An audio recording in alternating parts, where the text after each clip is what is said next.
I'll be the first to say, just as much as any other baseball fan, how much I admire and I appreciate the greatness that is Shohei Ohtani. It's one thing to be a dominant hitter, it's another to be a true unicorn, in which he has been throughout a good chunk of his career, both dominating on the pitching level and offensive level for multiple years. Now, while Shohei, and there is uncertainty as to if he will pitch again, not only this season, but just again in his career, I really have been sitting on this topic for a while as to, are we gassing up? Are we glazing Shohei Ohtani too much? Because I understand that that statement on the forefront may bother some fans, but please understand the context of what we're about to get into. I'm a firm believer that Shohei Ohtani is without question the best overall player in Major League Baseball when you count for him being a true unicorn of a player. I also bear in mind that given how the Dodgers have drastically changed over the past year and a half, 2 years now, organizationally, being the big bad Dodgers, that has deterred a lot of fans from trying to appreciate Shohei as much as they otherwise would have liked to, and that's one in direct hand with how much the media has thrown it down our throats, shoved it down,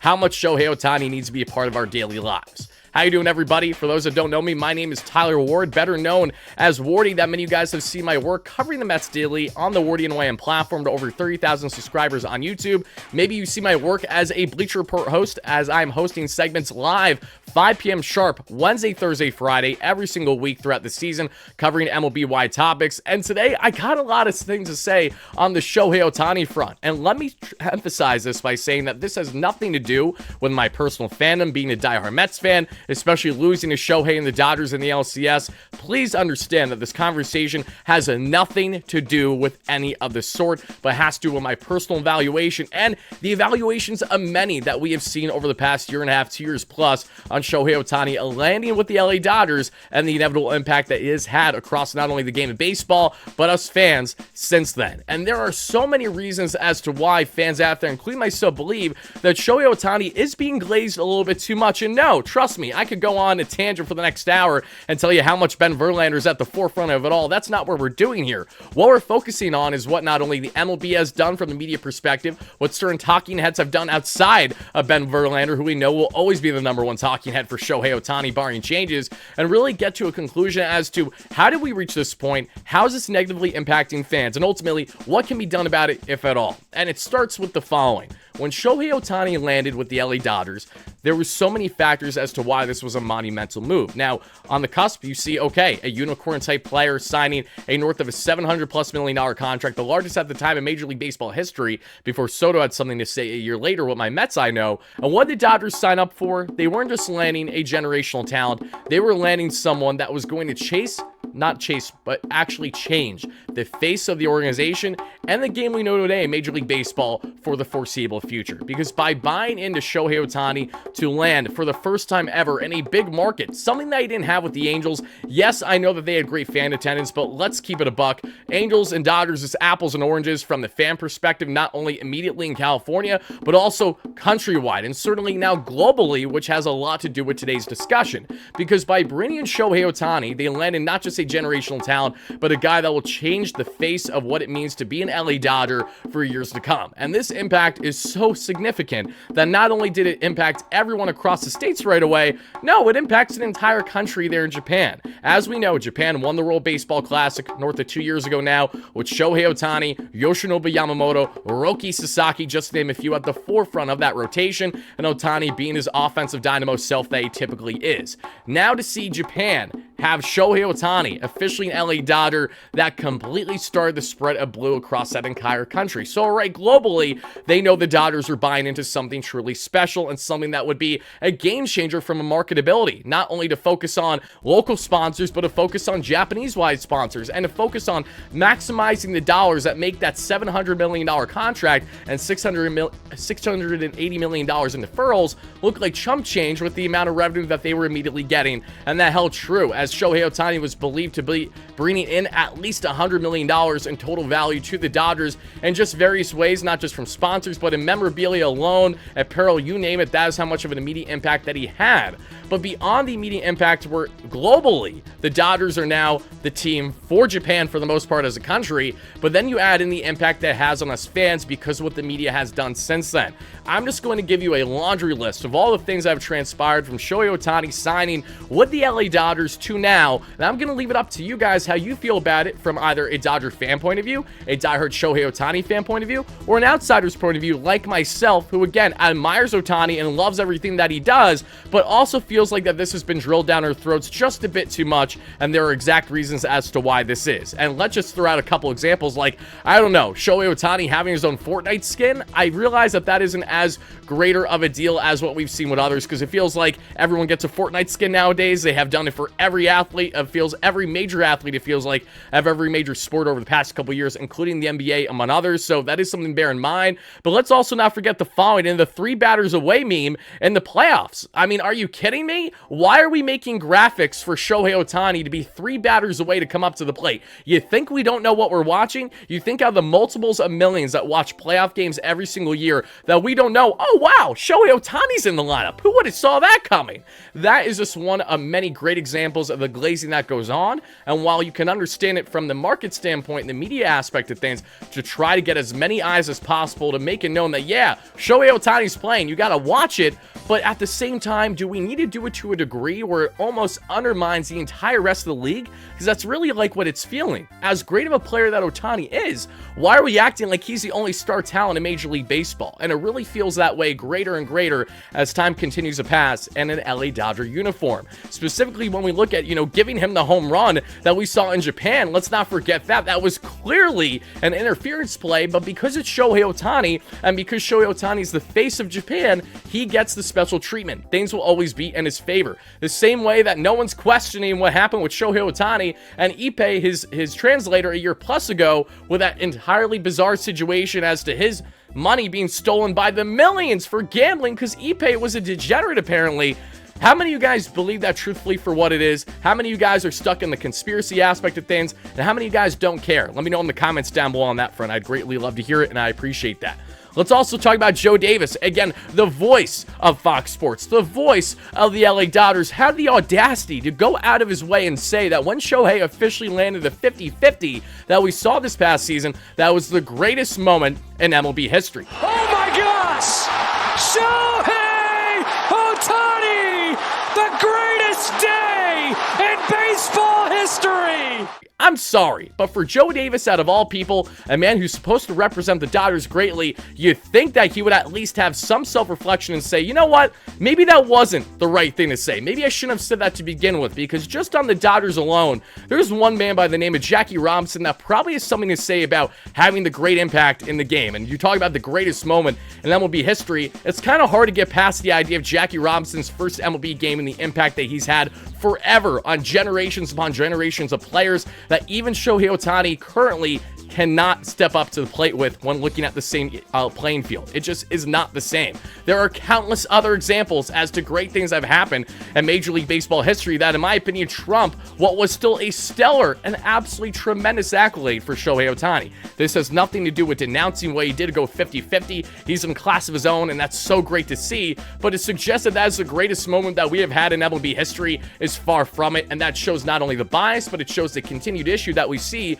with how especially national broadcasts like Fox Sports, among others, are going to continue to drill down your throat the way that they feel about specifically Shohei and these Dodgers, and especially with LA being the multi-billion-dollar organization where they spent $1.1 billion in one offseason on guys like Shohei Ohtani and Yoshinobu Yamamoto. They spent it all and they won it all in year one, and they deserve endless credit for that. But it doesn't change the fact that we all know how they got here, so why are we acting like it's a surprise or like, wow, they really went out of their way with their player development here? Look at this Dodgers team. You want to talk about commendable? This is a squad that got down and dirty to get where they did. No, it was far from it. The vast majority, if not the entire Dodger lineup and roster currently, going back to when they won the World Series against the Yanks with these in 5 games last year, had largely to do with their acquisitions via trade and signings. Very little of it actually had homegrown talent. So yes, while I appreciate what the Dodgers are doing from a baseball standpoint, at the same time, it goes without saying that this has continued to be drilled down our throat. That's the Dodger way, or essentially it is the highway. And that is where Shohei Ohtani had the greatest impact in this all. Because if Shohei Ohtani did not sign with the LA Dodgers, Yes, the Dodgers would still be a fantastic team right now, no question, but they would not be in the public eye and perceived the way that they are to the same degree. If Ohtani went anywhere else, any type of other big market or potentially even smaller market, the immediate impact it would have on the game today would be foreverly drastically different than what it is now. Out of all teams that he could have went to, he went to the team that gave him the easiest path to immediate success, and while I can commend him for wanting to win, at the same time, it's a thorn in the side for a lot of true baseball fans that I would like to see at least some balance in the game today. Now, I understand, I say that as someone who just landed Juan Soto on their team, but I think context is important here. The Mets are still very much in the early goings of trying to build what is going to be a Dodger-type organization. On developing right, on drafting right, on trading right, on signing right, and the Mets have already had their ups and downs throughout their first 4 or 5 years with Steve Cohen, leading up to now Juan Soto. So I'm not trying to do a comparison game by any stretch, but rather just reiterate that, again, my fandom doesn't really come into play at all when it comes to our evaluation on Shohei here. If anything, I think it's more magnified because I've had a greater opportunity to witness firsthand, especially since he's landed in the National League, how the media goes about Shohei Ohtani. And there's so many other timeless examples that I'm going to share with you, which are as follows. Let's look at the insane frequency. Just a tremendous amount of frequency that we see on posting on socials of over dramatic descriptions. It feels like left, right, and center on when Shohei Ohtani does anything of significance. When, mind you, anything of significance in the class of Shohei Ohtani could mean him just smiling at the camera, him having an interview talking about his dog. That is the bar when it comes to Shohei Ohtani and trying to make something greater than what it actually is. He himself is a great player, but the reason why I reiterate all this is because this has been a combination of numerous fans that I've interacted with, both in person as well as certainly online over the past 2 years, that have said, as much as I love and admire Shohei Ohtani, how the media and how the league has portrayed him now to a point has made it not only overbearing, it's been exhausting, it's made me actually turn on Shohei Ohtani as a fan, and now I'm rooting against him. Yes, I've heard this verbatim from countless fans I've interacted with, and it's all been with the common consensus of the following: they have had Shohei drilled down our throats one too many times. And when we look at other clear examples of where this has been an ongoing issue, everybody, look at the growing online sentiment that he's the GOAT. And don't get me wrong, I do believe as of now that Shohei Ohtani is one of the best players of Major League Baseball's history. I think right now, if he retired today, there is a tremendous debate as to where he stands because of his immediate impact both pitching and offensively. But the fact that it's been smacked right in front of our face like it's a certainty, I think that's a bit far-fetched. I'm curious if you guys feel the same with me or if you think I'm wrong for that. And again, I say that as someone who has countlessly admired Shohei Ohtani every single year since he made his debut around 2018 or so. So all through the lows and certainly the endless highs, Shohei Ohtani has been a human highlight reel, but with that human highlight reel comes the territory of now being an LA Dodger and the immediate impact it obviously has. For the city of LA, everybody, just buckle up and get ready for this in case you lived under a rock and didn't understand this already. And the city of LA, they did the following, which is name Shohei Ohtani an actual day. They gave Shohei his actual own day in the city of LA. So obviously the city of LA, that's usually notorious for doing a lot of things, but focusing on the people and doing what's right for them at that city, and that's a tangent for another day. Glad to see that they have their priorities straight by giving Shohei Ohtani his own official day out of the year every single year, which is just crazy that we saw during May of 2024. And then to add a little bit of a wrinkle in this as well, not a wrinkle, but just one more keynote, which I found hilarious because it was easy to forget, but once it popped back in my head, I was like, you gotta be kidding me right now. And shout out to you, Mike, at Stark Raven Sports for relaying the following, which is MLB put Shohei Ohtani getting to the 50-50 as the #1 play in 2024, even ahead of Freddie Freeman's Grand Slam. So there's literally the point of we're going to gas up Shohei so much that even when his teammate does something of greater significance, of greater value for that team, it still is not going to be top dog in the end.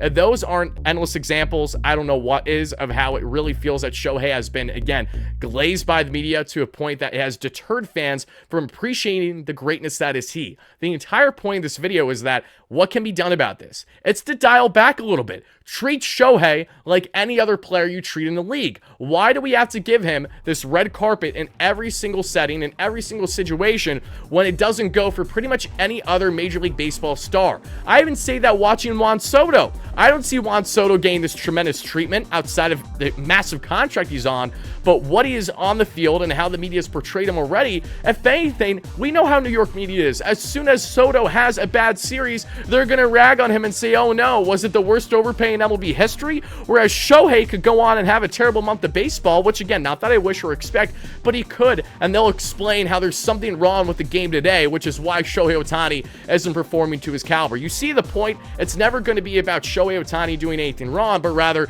he's Shohei Ohtani, and that is what we need to focus on no matter the situation, every single time your favorite team is playing the Dodgers, or just when the Dodgers are on in general that you're going to watch either in playoffs or throughout the regular season. This is a continuation. It isn't stopping anytime soon, and it's unfortunate because there are a lot of fans out there like myself that want to continue to admire and appreciate the greatness that is Shohei Ohtani, who may very well go down as the greatest player in Major League Baseball history. But in order to make that happen, in order for opposing fans, especially in the National League like myself, to sign up, you have to give this more of an even playing field, because right now, as many have felt, it's exhausting, it's been obnoxious, and it certainly needs to come to an end. Baseball fans, let me know how you feel about this in the comments down below. Do you think Shohei has been glazed a bit too much? Do you think it's just right? Is it your favorite kind of porridge? Or do you think that we have a greater issue here and you would love to see a resolution, which means to simply dial it back? Maybe instead of Ben Verlander talking about Shohei Ohtani 100 times throughout the week, he can cut it back to 50. That alone might do great justice for a lot of fans that don't want to hear it as much, or at least understand Shohei's great, that you're actually going to go out of your way to see how Shohei Ohtani did throughout the week because how talented he is, versus knowing right away as soon as you go on your timeline and there's never looking back, regardless of the fact that you don't follow anything Dodger related. It's always going to be there because it's Shohei Ohtani. Thank you guys again for coming to my TED Talk. All jokes aside, really appreciate it. Hit that like and subscribe button on your way out for all the MLB-wide content that we will be pumping out here on the WardyMLB platform. And I'll see you in the next one. Peace out, folks.